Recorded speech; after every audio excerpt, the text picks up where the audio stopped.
Bienvenue sur ce mode d'emploi de la plateforme GoToMeeting. Il est destiné aux participants des formations animées par le groupe Titan.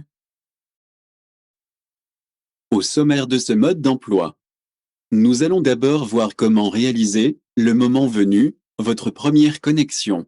Ensuite, nous vous donnerons quelques conseils sur les réglages à privilégier et les règles de comportement, en particulier pour éviter les bruits parasites. Dans le cas spécifique des formations, plusieurs salles pourront être utilisées pour les travaux de groupe ou les enregistrements vidéo. Nous vous expliquerons comment passer de l'une à l'autre. Finalement, et si vous en avez besoin, nous verrons le téléchargement et l'installation de l'application GoToInstaller. C'est simple et ce n'est à pratiquer qu'une seule fois, sauf si vous la désinstallez. L'heure est venue. Comme cela vous sera rappelé dans la rubrique Règles et comportements, vous devez anticiper l'heure de début prévue pour la réunion. Les salles sont toujours ouvertes, au moins 15 minutes avant l'heure prévue. Profitez de ces 15 minutes pour vous connecter et pour régler des difficultés imprévues. Vous avez reçu une invitation par mail, ou plusieurs s'il s'agit d'une formation. Surtout conservez bien ces mails car ils contiennent toutes les informations importantes dont vous aurez besoin pour assister à la réunion. Ici vous trouverez le nom de la salle. Cette indication est particulièrement importante lorsque plusieurs salles sont utilisées. Si vous vous connectez avec un PC, une tablette ou un smartphone, vous trouverez le lien de connexion à la salle. Ce lien et éventuellement celui des autres salles sera actif jusqu'à la fin de la réunion du module. Si d'autres modules sont programmés, vous recevrez à chaque fois de nouveaux liens de connexion.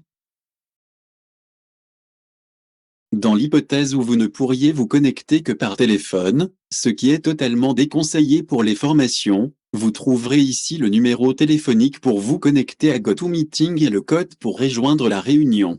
Sachez que dans cette configuration, vous ne pourrez pas utiliser la vidéo, et vous recevrez seulement le son. Enfin ici nous vous indiquons l'adresse pour charger l'application GoToInstaller, si vous ne l'aviez pas encore fait.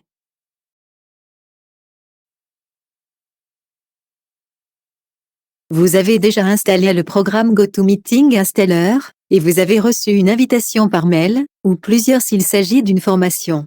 Dans ce cas, le nom de la salle correspondant au lien ci-dessous est précisé. Ne vous trompez pas, quand vous devrez passer d'une salle à une autre, par exemple pour des travaux de groupe ou des exercices de mise en pratique. Pour vous connecter, ouvrez votre Internet Browser, et recopiez dans la ligne de commande, le lien qui est précisé dans l'invitation. Confirmez votre accord pour ouvrir GoToMeeting Opener. Le programme s'installe, et va effectuer automatiquement les paramétrages. Sauf si vous n'avez pas de PC ou de liaison avec un débit suffisant, choisissez ordinateur et validez. Sauf si vous avez des équipements externes, micro, casque ou haut-parleur, validez les options proposées.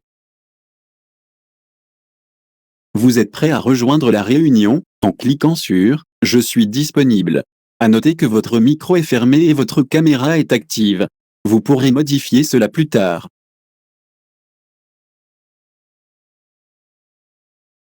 Le système vous permet de gérer votre micro et votre caméra. Il suffit de cliquer sur l'icône correspondante pour les mettre en marche ou les fermer. En règle générale, n'allumez votre micro que lorsque vous prenez la parole. Pensez aussi à le couper après votre intervention. Si le nombre de participants est important, il est préférable d'utiliser le chat pour poser une question ou exprimer un avis. Dans les rubriques suivantes, nous vous montrerons la bonne utilisation du chat.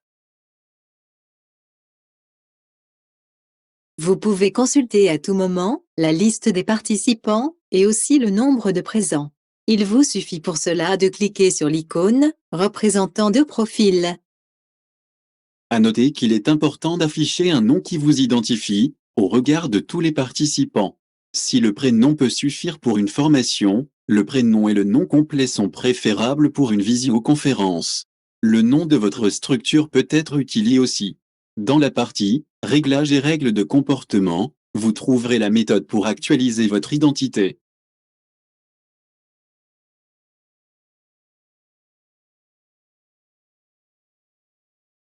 Vous pouvez choisir le mode d'affichage des vignettes vidéo. Cliquez sur l'ascenseur en haut au milieu, et choisir entre tous les participants, l'intervenant, la personne qui parle, ou toutes les caméras actives.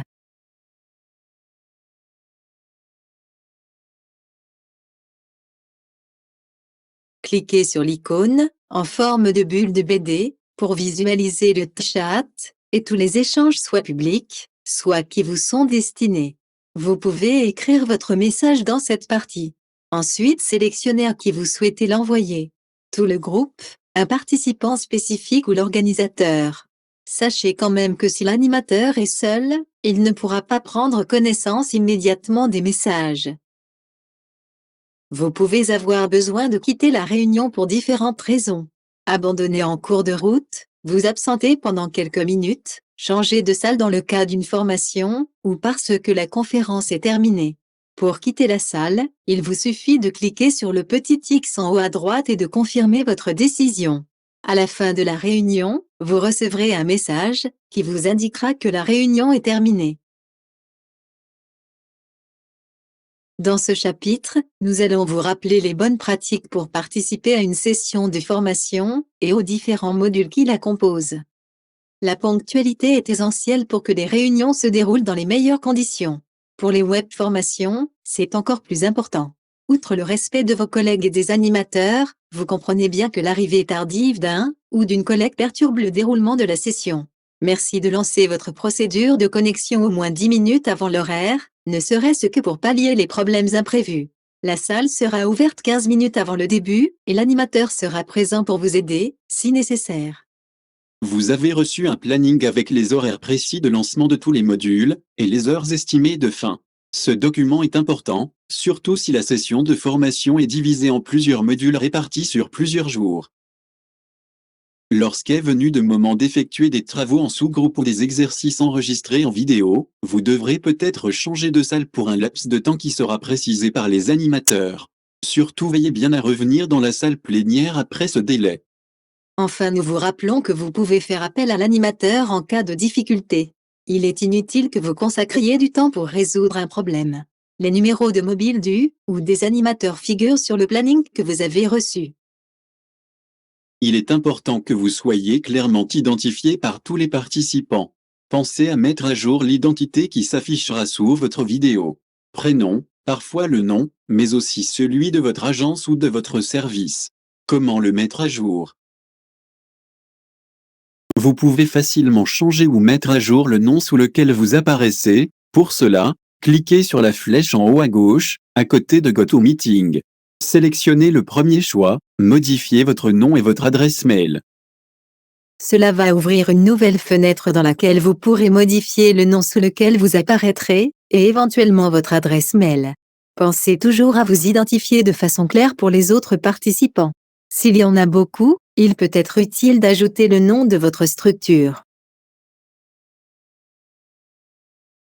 Si vous n'êtes pas satisfait du résultat, vous pouvez le modifier en renouvelant l'opération précédente.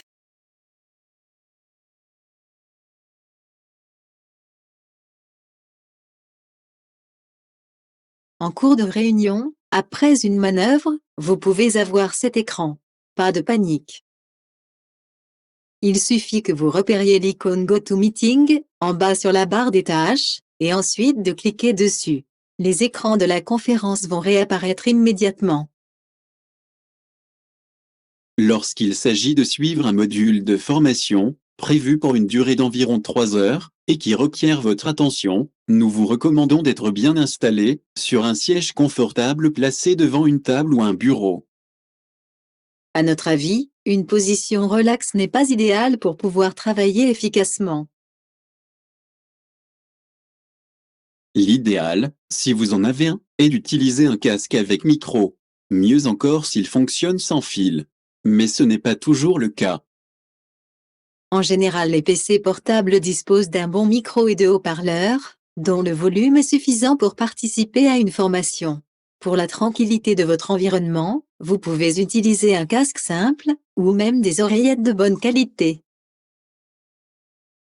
Si vous en avez la possibilité, privilégiez un éclairage, ou la lumière du jour devant vous, et non derrière.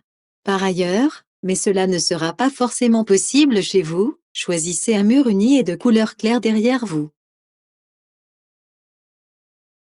Dans ce chapitre, nous allons vous montrer la façon de changer de salle pour rejoindre une salle de sous-commission, quand le moment sera venu de pratiquer des travaux de groupe, ou des exercices enregistrés en vidéo. Nous verrons aussi le support administratif pour nous conformer aux règles spécifiques qui s'appliquent à la formation. Pour un langage commun, nous vous proposons une convention de vocabulaire.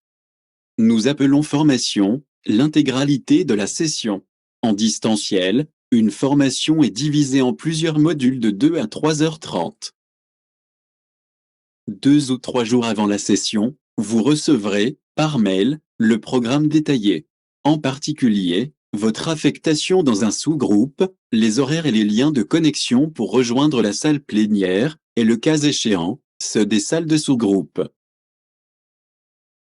Le jour précédant chaque module, vous recevrez par mail le rappel des horaires et les liens de connexion aux salles.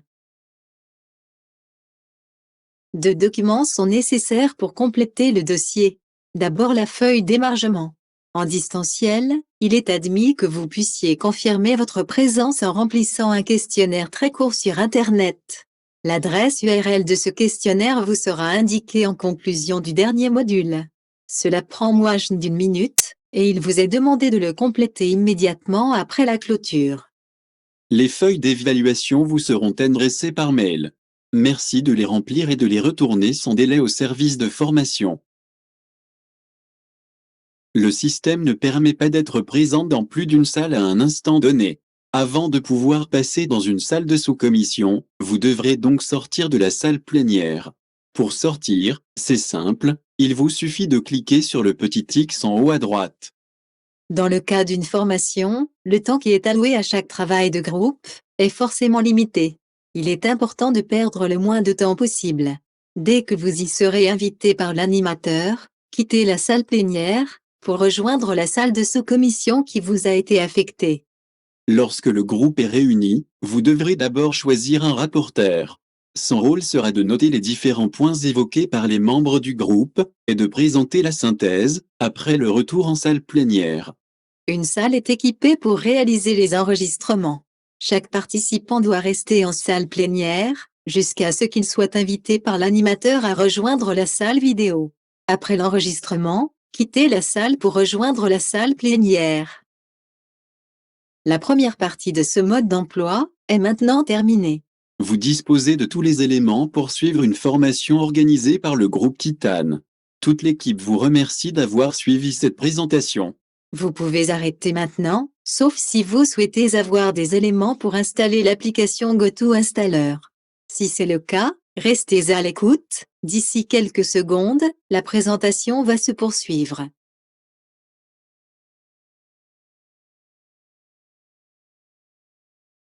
Cette dernière partie, en option, est consacrée à l'installation de l'application GoToInstaller. Ce n'est à faire qu'une seule fois, sauf si vous l'aviez désinstallée.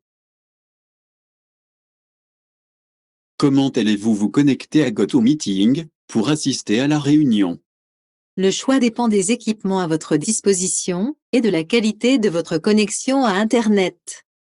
Si vous disposez d'une connexion à Internet, avec un débit suffisant, et d'un PC ou d'une tablette, c'est l'idéal.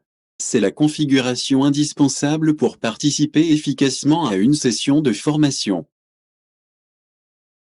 Si vous ne disposez que d'une tablette, par exemple Chromebook ou Microsoft ou Apple, il est possible d'assister à une visioconférence ou à une formation. Vous pouvez aussi suivre une visioconférence sur un smartphone, mais la petite taille de la vidéo sera un handicap pour vous. Dans ce cas, nous vous recommandons la connexion par téléphone sans vidéo. Ce type de connexion est totalement déconseillé pour les sessions de formation. Pour installer l'application, ouvrez votre Internet Browser. Qu'est-ce que l'Internet Browser? C'est l'application que vous utilisez habituellement pour vous connecter à Internet. Citons par exemple Google Chrome, Microsoft Edge, Firefox ou Opera. Dans la barre supérieure prévue pour saisir une adresse Internet, appelée URL, tapez le code qui s'affiche ici. https://global.gotomeeting.com/install/10 fois le chiffre 0.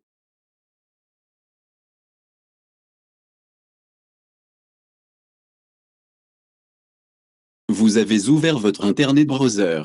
Tapez l'adresse URL http://global.gotomeeting.com/install avec 2 L /10 fois le chiffre 0.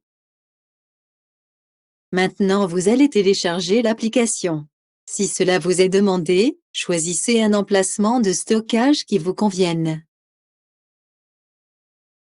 Le programme se charge. Par exemple sur Google Chrome, vous pouvez suivre le téléchargement en bas à gauche. Lorsque le téléchargement est terminé, cliquez sur le fichier. Si Microsoft vous informe, confirmez l'installation. Vous ne prenez pas de risque connu, installation en cours. La barre verte vous montre l'avancement. Si la réunion n'a pas lieu dans l'immédiat, tapez sur le petit X en haut et à droite de la fenêtre. Voilà, vous avez installé GoToMeeting Installer. À ne pas confondre avec GoToMeeting Opener dont il sera fait mention dans la suite de ce mode d'emploi.